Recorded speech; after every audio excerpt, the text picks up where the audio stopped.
वो लद्दाख पहुंच गई है मणिपुर के रास्ते, बिहार के रास्ते होते हुए। पूरे मामले को किससे देखते हैं आप? ये तो हर एक का अपना अपना ऑब्जर्वेशन है। इसको कैसे लगता है कि कौन सी चिंगारी कहाँ से कहाँ पहुंच गई है, ये हर किसी का आकलन करने का तरीका है।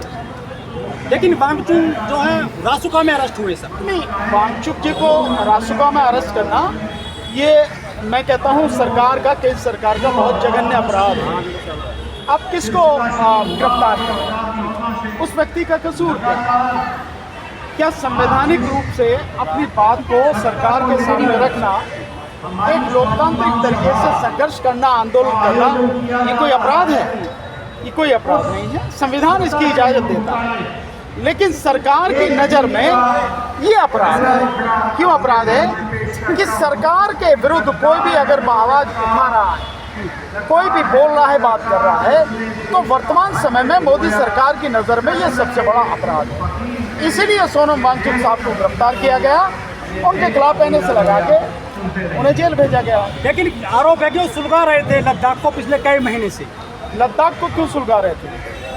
अगर लगता है सरकार को कि लद्दाख को सुलगा रहे थे, तो वो बहुत पहले से आंदोलन कर रहे थे। उनका आंदोलन क्या है?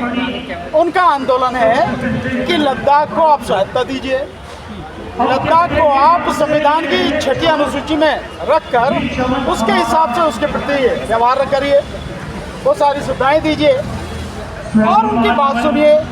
बाहरी लोगों का जो अतिक्रमण है वो उसको रोकना चाहते हैं। जो चीन ने कब्जा किया हुआ उसके विषय में वो लगातार केंद्र सरकार को आगाह कर रहे हैं। तो ये कौन सा अपराध है? ये तो कोई अपराध नहीं है। लेकिन तो सरकार की ड्यूटी है ना, तो सरकार अपनी ड्यूटी नहीं कर रही। सरकार की ड्यूटी को उसे बताने का काम अगर सोनम वांगचुक या इस तरह के और लोग कर रहे हैं, तो ये कहाँ का अपराध है? जा रहा है सर कि पाकिस्तान से नहीं बताया जा रहा है। अरे पाकिस्तान से क्या? आप बताइए ना, जिसके सामने मोदी की हिम्मत नहीं होती बोलने की। ट्रंप से लिंक है, बोलो जी चाइना का नाम नहीं लेता क्योंकि चाइना से लिंक है, सबका नाम लगा दो ना। आरोप लगाने में क्या दिक्कत है? विदेशी फंड निकाली थी। अरे क्या बात, आपने देखी फंडिंग? कितने फंडिंग आई? कौन सा खाता था? कितने चेक्स आई?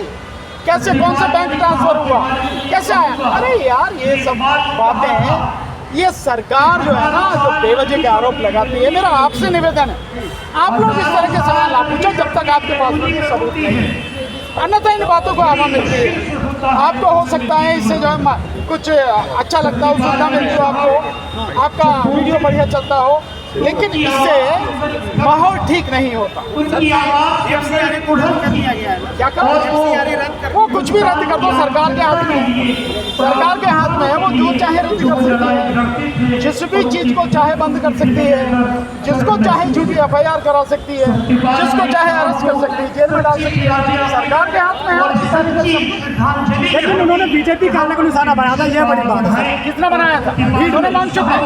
भीड़ नहीं तो भीड़ का तो कोई चेहरा नहीं होता।